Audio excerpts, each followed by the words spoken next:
শুধু আমাদের প্রাইমারি এডুকেশনে নয়, আমাদের সেকেন্ডারি এডুকেশনে কলেজগুলোতে 4000 শিক্ষকের শর্টেজ রয়েছে। এটা 4 মাসে হয়নি, বিগত সময় হয়েছে। এবং আমাদের গভর্নমেন্ট স্কুলগুলোতে আরো 4000 নিয়োগ রয়েছে। এই বিষয়গুলো নিয়ে এই আদালতের রায়টা পাওয়ার পরপরই যখন আমাকে অ্যাটর্নি জেনারেল সাহেব কল করে জানালেন, সাথে সাথে আমি পিএসসি চেয়ারম্যানের সাথে কথা বলেছি যে আমরা এই নিয়োগটি কতটা এক্সপেডাইট করতে পারি। উনি তাৎক্ষণিকভাবে বলেছেন যে আপনি রিকমেন্ডেশনগুলো পাঠান, এবং আজকে আমি ইতিমধ্যে নির্দেশ দিয়েছি আমাদের সেজের সচিব এবং প্রাইমারি সচিবকে ঘন্টাখানেক আগে যে আপনি রিকমেন্ডেশন তৈরি করে ফেলেন। আজকে বিকেলের ভিতরেই আমরা পিএসসি কে এই রিকমেন্ডেশন গুলো পাঠাবো এবং তারা জন্য স্পেশাল এই নিয়োগগুলো আমাদের দিতে পারে। এবং তিনি কথা দিয়েছেন আইনগতভাবে স্পেশাল নিয়োগ আমাদের এই কলেজ শিক্ষক, স্কুল শিক্ষক এবং প্রাইমারি স্কুলের হেডমাস্টার নিয়োগ এটা তিনি করতে পারবেন, এটা তিনি কথা দিয়েছেন। এবং তার বাজেটের অপ্রত্য তোলা রয়েছে, সেই শর্টেজ অফ বাজেটের কথা আপনাকে বললেন। আমরা বললাম যে আমাদের যে পোর্শনটা এটা আমরা ক্লিয়ার করে দেবো, আপনি ইমিডিয়েটলি কার্যকর ভূমিকা নেন। আত্মীকরণ যে জাতীয়করণ যে প্রতিষ্ঠানগুলো রয়েছে, সিনিয়রিটি ডিটারমাইন করার জন্য তখন তারা রিকোয়েস্ট করেছিল তাদেরকে 50% সিনিয়রিটি যেন দেওয়া হয়। এই আবেদন তারা 383 জন করেছিল যে তাদেরকে যেন হেডমাস্টারের প্রমোশনটা দেওয়া হয়। এই মামলাটি তারা করেছিল 383 জন শিক্ষক 2017 সালে।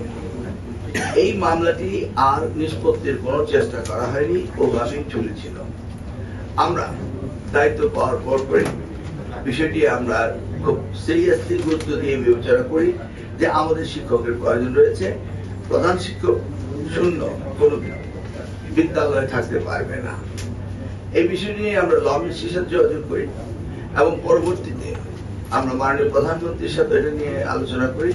প্রধানমন্ত্রী আমাদের অ্যাটর্নি জেনারেল সাহেবকে এই বিষয়ে তদারকি করার জন্য নির্দেশ দেন এবং সেই থেকে এটা আমরা যত শীঘ্র সম্ভব সম্পাদন করার চেষ্টা করি। এখানে আমাদের 32,000 শিক্ষক হেডমাস্টার প্রমোশনের জন্য আটকে আছেন, তার সাথে ওদের 283 জন, সেটাও একই সাথে ছিল। এখন আজকে অ্যাজ অফ টুডে এসে আমাদের হেডমাস্টারের শূন্য পদ এসে দাঁড়িয়েছে 36,235টি আউট অফ আমাদের 65,500 স্কুলের মধ্যে। এর মধ্যেও আরো আমাদের পদ শূন্য হয়েছে। এই পদ শূন্য হলো সহকারী শিক্ষক। অর্থাৎ আমরা যদি 36,235 জন শিক্ষককে এখন প্রমোশনটা দিতে পারি, সেই সাথে আমাদের ইমিডিয়েটলি আমাদের আসন শূন্য হয়ে যাবে 38,443 জন। আলোচনার প্রেক্ষিতে মহামান্য আদালত মাননীয় অ্যাপিলেট ডিভিশন বিষয়টি অত্যন্ত গুরুত্ব সহকারে নেন এবং ইমিডিয়েটলি তারা রিজলভ করার জন্য গত সপ্তাহে তারা ডেট দিয়েছে, আজকে জুলাই মাসের 2 তারিখে, এবং অ্যাপিলেট ডিভিশনে এই মামলাটি অ্যাকসেপ্ট হয়েছে। অর্থাৎ আমরা আমাদের শিক্ষক নিয়োগের অধিকার ফেরত পেয়েছি। এই যে আমরা পেলাম, পাওয়ার কারণে আমরা 36,235টি শিক্ষককে প্রধান শিক্ষক অ্যাপয়েন্টমেন্ট দিতে পারবো এবং সেই সাথে ইমিডিয়েটলি আমরা 38,443 জন এসিস্ট্যান্ট টিচার নিয়োগ দিতে পারবো।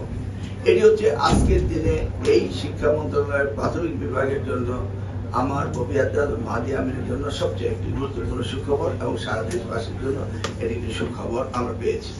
এখন মামলায় কি আদেশ হয়েছে এই ব্যাপারে আমাদের অ্যাটর্নি জেনারেল যিনি এটা নিয়ে কাজ করেছেন তিনি আপনাদেরকে বলবেন।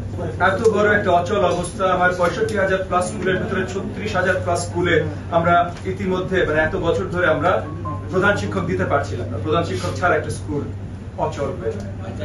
সেইটা সকল ধরনের ঝামেলা অসুবিধা আমরা বহু বছর ধরে ভুগছিলাম। গত 4 মাস ধরে মাননীয় মন্ত্রী মহোদয় আমরা ভুগছিলাম, আমাদের সচিব মহোদয় যারাই আছেন কর্মরত।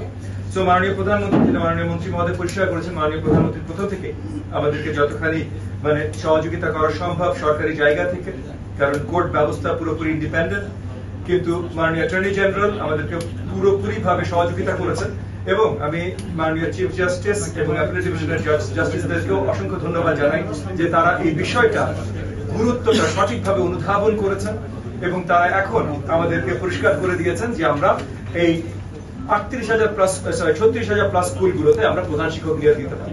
এবং শিক্ষা ব্যবস্থার যে জটিলতাগুলো আছে সেগুলো থেকে বের হয়ে আসার জন্য যা কিছু বড় বড় কাজ আছে তার ভিতরে বড় একটা জটিলতা সেই 2017 থেকে আটকে ছিল এই প্রধান শিক্ষকের নিয়োগ, এটা থেকে আমরা বেরিয়ে আসতে সক্ষম হয়েছি।